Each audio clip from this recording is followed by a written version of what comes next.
that, ladies and gentlemen, brings me to my speech. The moment you've all been waiting for.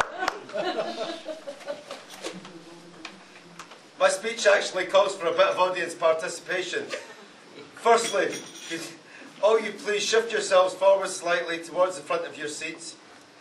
Next, after 3, could all the tables to my left shout ooh? So with me, 1, 2, 3. Ooh. Thank you. And now all the tables to my right, please shout out ah. After 3, 1, 2, 3. Ah. Right, Stuart, I told you I'd have the moon and iron on the edge of their seats for the first time.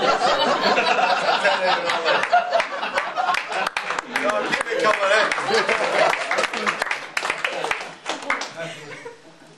I first met Stuart through work when I employed him with my security company. And although we found him to be useless in pretty much every position, I hope that Ingrid has better luck. I've only known Ingrid a short time, but I've been best friends with Stuart for the last 15 years. And as you can imagine, I've seen some outrageous outfits, dodgy haircuts, and rude activity. And Stuart's no better either. In the time I've known Stuart, we have been through a lot together. Guinness, lager, most spirits, a few wigs, the occasional inflatable sheep, but mainly lots of fun and friendship, for which I'm thankful. I admire Stuart. He hasn't changed in 15 years. And what he saved on laundry bills had paid for this wedding. We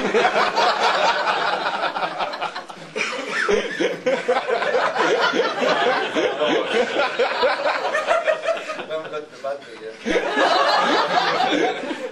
I'd like to think I taught Stuart a thing or two before we moved out of the house we shared, especially about women. Imagine the shock I got when out of the blue he called me to say he got engaged. The things that go through a best friend's mind, mostly about mail order brides, one-way tickets to Thailand, and subscriptions to Gay Connections. And when I heard it was Ingrid, I was filled with much relief and happiness. I know you were as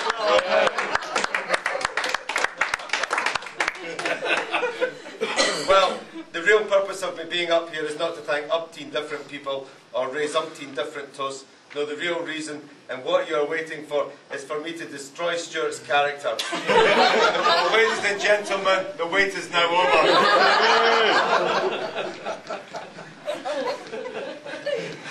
You ready for that?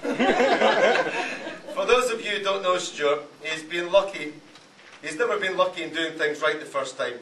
It took him 7 tries to pass his driving test, 5 attempts before he got his GSC English, 3 goes at his 25-metre swimming bag, and 2 attempts to convince the doorman he was sober enough when we went to the lap dance place in Stagnant.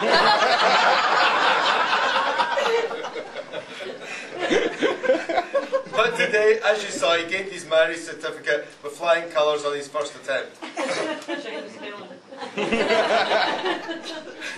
Those of you who have experienced being driven by Stuart will know that he is rather like going on a ride at Alton Towers.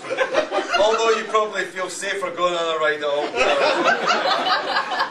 And Stuart, please don't treat England like you treated your last car.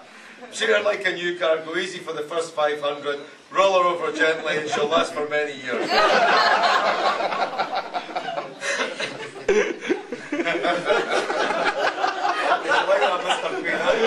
Loved it, mate, loved it.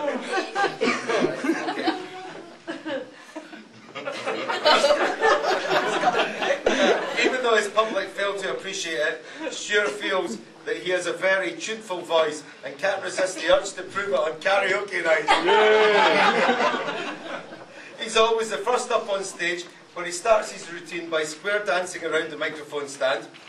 Then, just before the lyrics kick in, he takes a huge swig of his pint and sings the first verse of the song, spitting lager over the unsuspecting front row of the audience. We all find this hilarious, unlike those in the front row. I wrote this before we went to Prague, by the way. A few years ago, Stuart moved away from Dalgety Bay, claiming it was a career move. Coincidentally, however, it happened to follow his appearance on Crime Watch UK. He used to sport a full moustache and beard, and disappeared at the same time as well.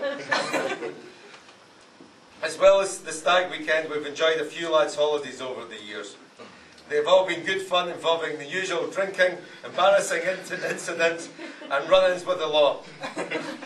All in that order, of course. A particularly ugly episode happened involving Stuart springs to mind, but I won't go into that right now. However, if you want to know more, I can be bribed at the bar for a pint later.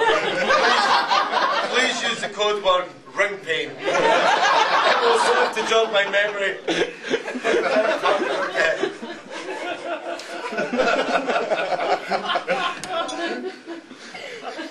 Someone once wrote that the precious possession that ever comes to a man is a woman's heart. Today we've watched Stuart attain the most precious possession by marrying Ingrid, and we can see what a marvellous effect it's had on him. The chap is positively beaming, isn't he? Yay. And who can blame him? Ingrid's a lovely girl, and the heart of hers which she's given to Stuart today is a wonderful, kind and generous one. I know she is going to make him happy in the future, even happier than he is today, if that is possible.